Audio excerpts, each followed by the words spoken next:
नमस्कार दोस्तों, मैं अनिल कुमार शर्मा आपका स्वागत करता हूं अनिल शर्मा जीवी यूट्यूब चैनल पर।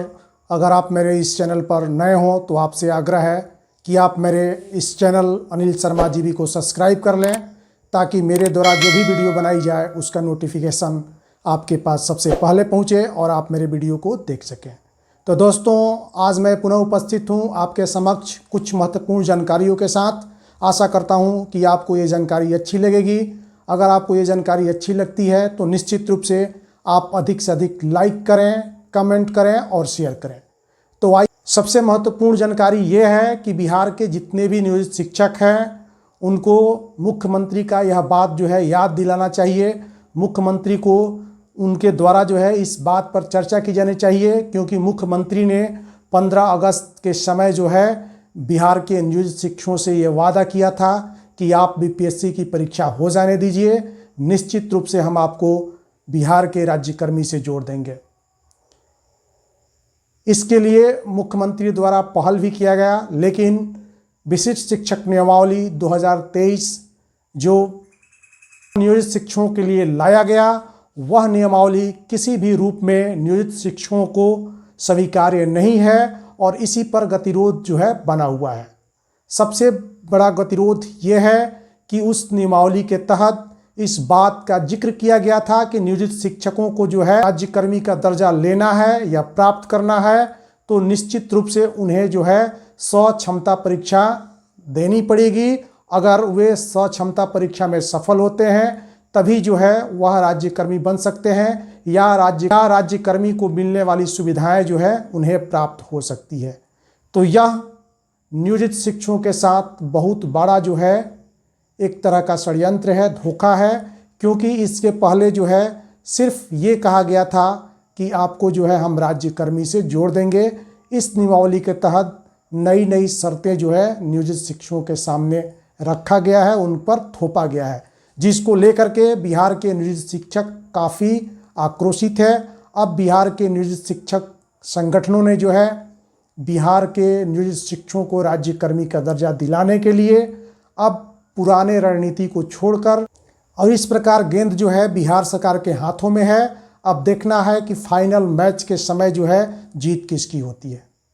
तो आप सबों के लिए यह जो है एक अच्छी खबर है कि दिन प्रतिदिन बिहार सरकार के ऊपर जो है दबाव बढ़ता जा रहा है और इन्हीं दबावों के चलते आप देख चुके हैं कि अभी दुर्गा पूजा के पहले नियोजित शिक्षकों को जो है जो ट्रेनिंग आवासीय था उसको बिहार सरकार ने लेने का निर्णय किया था, लेकिन नियोजित शिक्षकों के दबाव में आकर के उस प्रशिक्षण को जो है तुरंत रद्द करना पड़ा। इससे ये प्रतीत होता है कि बिहार सरकार जो है निश्चित रूप से दबाव में चल रही है। तो आप इसी तरह से अपनी एकता और अखंडता का जो है परिचय दें। निश्चित रूप से आपको वह सब मिलेगा जिसकी आप इच्छा कर रहे हैं। वीडियो में आगे बढ़ते हैं और देखते हैं कि अगला मुख्य बिंदु क्या है। तो अगला मुख्य बिंदु यह है कि जितने भी नियोजित शिक्षक या अन्य कर्मचारी जिन्होंने जनगणना में काम किया था उनका मानदेय जो है सभी जिलों को प्राप्त हो चुका है और जिलों के द्वारा पत्र जो है निर्गत किया जा चुका है कि जो भी कर्मी इसमें काम किए थे उनके मानदेय का भुगतान जो है जल्द से जल्द किया जाए। प्राप्त जानकारी के अनुसार इसमें प्रखंड स्तर से कार्य जो है चल रहा है, लेकिन ऐसा लग रहा है कि दुर्गा पूजा के समापन के बाद ही जो है नियोजित शिक्षकों के खाते में यह राशि जो है आ सकेगी। अगले बिंदु की तरफ रुख करते हैं और देखते हैं कि अगला बिंदु क्या है।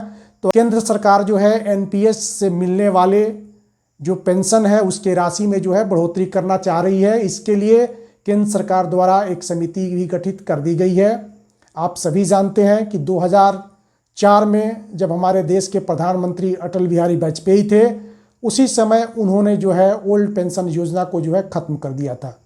ओल्ड पेंशन योजना में सरकार अपने कर्मचारियों को यह आश्वस्त करती थी या उनको गारंटी देती थी कि रिटायर के समय जो है आपकी जो भी वेतन होगा उसका 50% आपको जो है पेंशन के रूप में मिलेगा। लेकिन जैसे ही 2004 में ओल्ड पेंशन योजना को बंद करके केंद्र सरकार द्वारा एनपीएस या फिर ईपीएफ लाया गया, इससे जितने भी कर्मचारी थे, चाहे वो केंद्रीय कर्मचारी हो या राज्य स्तर के कर्मचारी हो, सब सताने लगा कि हमारा बुढ़ापा जो है कैसे बीतेगा। इन्हीं सब बातों को देखते हुए केंद्र सरकार ने यह निर्णय लिया है कि एनपीएस की राशि को जो है बढ़ाया जाए। आपको मैं बता दूं कि अभी वर्तमान में एनपीएस के माध्यम से कर्मचारियों को लगभग जो है 36 से 38% औसतन जो है राशि पेंशन के रूप में मिलती है। लेकिन यहाँ अगर बिहार सरकार की बात करें तो बिहार सरकार ने ये फिक्स कर रखा है कि 15,000 रुपये पर ही जो है आपका ईपीएफ कटेगा। अब जो है इसमें केंद्र सरकार परिवर्तन करना चाह रही है। केंद्र सरकार यह चाह रही है कि जो भी केंद्रीय कर्मचारी या फिर जो है राज्य कर्मचारी हैं, उनको सेवानिवृत्ति के बाद कम से कम 40 से 45% जो है उनको पेंशन के रूप में राशि प्राप्त हो। आप सभी जानते हैं कि एनपीएस में सरकार द्वारा 14% जबकि कर्मचारी द्वारा 10% का योगदान जो है दिया जाता है और उसी राशि से सरकार जो है सेवानिवृत्त कर्मचारियों को पेंशन देती है। लेकिन अब इसमें बढ़ोतरी जो है करने की संभावना प्रबल हो गई है। अगर इसमें बढ़ोतरी कर यह राशि जो है 45% तक आ जाती है तो निश्चित रूप से यह ओल्ड के समान हो जाएगी, क्योंकि ओल्ड पेंशन योजना में 45% जो है अंतिम वेतन का राशि पेंशन के रूप में मिला करता है और इसमें भी जो है अब राशि 40 से 45% जो है अंतिम वेतन जो होगा उसी पर मिलेगा। एनपीएस की एक सबसे बड़ी खामी ये थी कि इस पर जो राशि तय की जाती थी वह जो है बेसिक सैलरी पर जो है तय की जाती थी। कर्मचारी का जितना भी बेसिक सैलरी हो उसका 10% कर्मचारी को देना पड़ता था और उस बेसिक सैलरी का 15% जो है सरकार देती थी। जबकि कि अगला मुख्य बिंदु इस वीडियो के माध्यम से कौन सा है, तो अगला मुख्य बिंदु ये है कि बिहार के जितने भी नियोजित शिक्षक हैं वह धैर्य बनाए रखें और किसी प्रकार के जो है बातों में ना आए, क्योंकि सरकार जो है बिल्कुल दबाव में है और वह समय आ गया है जिसका आप सभी को इंतज़ार था। क्योंकि बिहार सरकार के मुख्यमंत्री द्वारा जो है यह सरेआम जो है यह आम जनता के बीच कहा गया था कि बीपीएससी का एग्ज़ाम हो जाने दीजिए, उसके बाद जो है हम आप सभी के लिए कुछ अच्छा करने जा रहे हैं। तब बीपीएससी का एग्ज़ाम भी हो गया, उसका रिजल्ट भी आ गया और कुछ दिनों में सफल अभ्यर्थियों का प्रशिक्षण भी चालू हो जाएगा। तो अब बिहार के मुख्यमंत्री से ये निवेदन है कि वह अपने वादे को पूरा करें और बिहार के जितने भी नियोजित शिक्षक हैं उनको बिना किसी परीक्षा लिए राज्यकर्मी का दर्जा दें। निश्चित रूप से बिहार के जो नियोजित शिक्षक हैं वह आपको हर पल हर समय जो है आपकी सहायता के लिए तैयार रहेंगे। और अंत में मैं आपको बता देना चाहता हूं कि बीपीएससी के माध्यम से जो भी शिक्षक सफल हुए हैं उनके सामने एक बड़ी समस्या जो है आकर के खड़ी हो गई है। वह यह नहीं समझ पा रहे हैं कि बीपीएससी में सफल होने के बाद क्या हमें विद्यालय में अपना योगदान देना चाहिए या नहीं देना चाहिए। तो मैं इसको स्पष्ट कर दूं कि अगर जो भी पुराने नियोजित शिक्षक हैं जिनकी सेवा 8 साल या 10 साल हो चुकी है और उन्होंने जो है बीपीएससी में फॉर्म अप्लाई कर बीपीएससी को जो है क्रैश किया है, बीपीएससी में वो सफल हुए हैं, तो उनके लिए जो है बीपीएससी के माध्यम से विद्यालय में पुनः योगदान करना जो है गलत हो सकता है, घातक हो सकता है। क्योंकि जैसे ही आप किसी विद्यालय में योगदान करेंगे आपका जो वरीयता है वह वहीं से भंग हो जाएगा और अध्यापक बनने का अवसर अगर प्राप्त होता है तो उसमें आप जानते हैं, आप पढ़ भी चुके हैं कि इसके लिए कम से कम 8 वर्ष का जो है अनुभव आपके पास होना चाहिए। आपकी सेवा जो है 8 वर्ष की होनी चाहिए। उस स्थिति में आप जो है प्रधानाध्यापक बनने योग्य नहीं रह पाएंगे।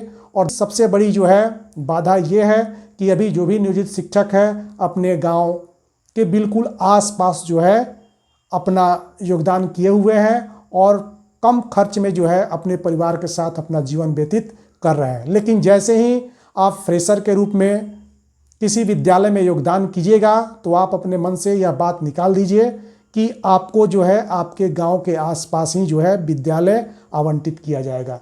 ऐसा बिल्कुल नहीं है। जो भी नए शिक्षक आएंगे उनको कम से कम उनके घर से जो है 30 किलोमीटर 40 किलोमीटर अनुमानित दूरी मैं यहाँ बता रहा हूँ, ये दूरी इससे कम भी हो सकती है और ज़्यादा भी हो सकती है, उनका योगदान जो है ऐसे विद्यालयों में कराया जाएगा। उस परिस्थिति में आपके सामने आने जाने रहने ये को आपको उस समय झेलना पड़ सकता है। लेकिन अगर प्रधानाध्यापक वाली बात नहीं होती, अगर वेतन संरक्षण वाली बात नहीं होती, तो निश्चित रूप से आप पीपीएससी से अगर चुन लिए गए हैं तो आपको योगदान करने में कोई दिक्कत नहीं थी। लेकिन अगर आपकी सेवा 8-10 साल हो गई है और आप जो है बीपीएससी से चयनित होकर के किसी विद्यालय में योगदान करते हैं तो निश्चित रूप से ये आपके लिए सही नहीं होगा, क्योंकि आप बिल्कुल जो है नए शिक्षक के रूप में नियुक्त होंगे। आपका जो है पे स्केल कम हो जाएगा और जब आपका पे स्केल कम होगा तो निश्चित रूप से आपको जो पहले वेतन मिल रहा था उससे भी कम वेतन आपको मिलेगा। तो खैर यह मेरा विचार था, आप इस पर जो है अच्छी तरह से सोच विचार करने के बाद ही जो है विद्यालय में योगदान करें या न करें, आप इस पर निर्णय ले सकते हैं। तो दोस्तों आज के वीडियो में बस इतना ही, फिर मिलते हैं अगले वीडियो में, तब तक के लिए नमस्कार।